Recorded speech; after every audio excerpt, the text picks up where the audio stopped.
The Lord be with you. A reading from the Holy Gospel according to Mark.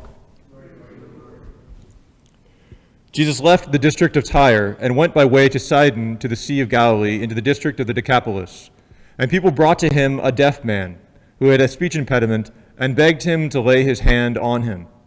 He took him off by himself away from the crowd. He put his finger into the man's ears and spitting touched his tongue. Then he looked up to heaven and groaned and said to him, Ephphatha, that is, be opened. And immediately the man's ears were opened, his speech impediment was removed, and he spoke plainly. He ordered them not to tell anyone, but the more he ordered them not to, the more they proclaimed it. They were exceedingly astonished, and they said, He has done all things well. He makes the deaf hear and the mute speak. The Gospel of the Lord.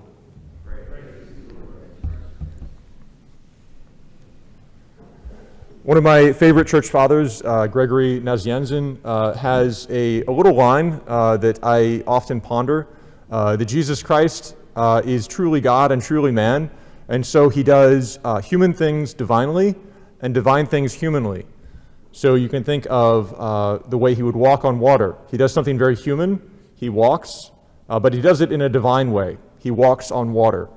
He also does divine things, such as healing, in profoundly human ways, by touching, by groaning.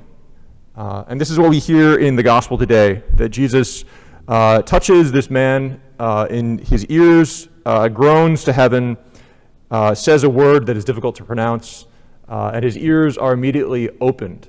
Right? This is a divine work that is done in the most human of ways. And I reflect on this a lot these days, and maybe our freshman sodalists will as well, of how this is so different from what we see in the Odyssey, which all freshmen are reading right now, Homer's Odyssey, with many guys who are competing with each other for a place in the hierarchy of gods, who are constantly working at cross purposes, who have different sacrifices and different groups of people who are especially indebted to them or revere or sacrifice to them. It's kind of a mess. And even more than that, we see how Odysseus is wandering, and he's a great warrior, and he isn't defeated in battle. He's not defeated in anything he accomplishes. What ultimately defeats him is hunger. And I think this is the most human and most humiliating of experiences, and this is one of the reasons why I think Odysseus learns humility over the course of the Odyssey. It's also what happens in the Garden of Eden. That humanity is often defeated not by great theatrical events, but by our own weakness, by the most basic and most human of feelings, of hunger.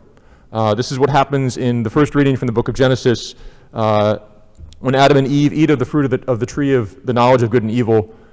They have a hunger for something that they do not yet possess, and as a result, they reach out and seek it.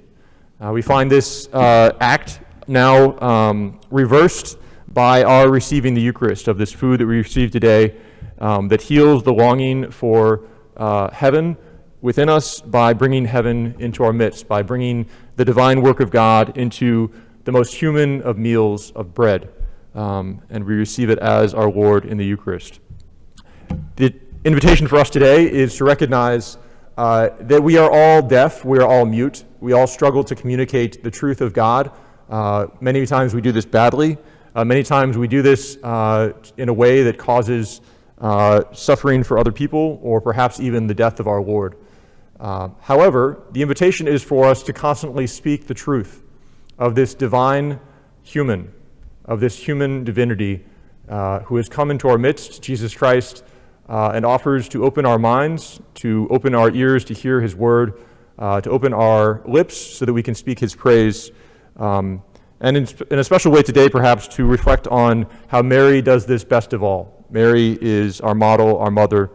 She shows us what it means to speak of the Lord and the Lord alone, and so to give glory to him and to be truly happy.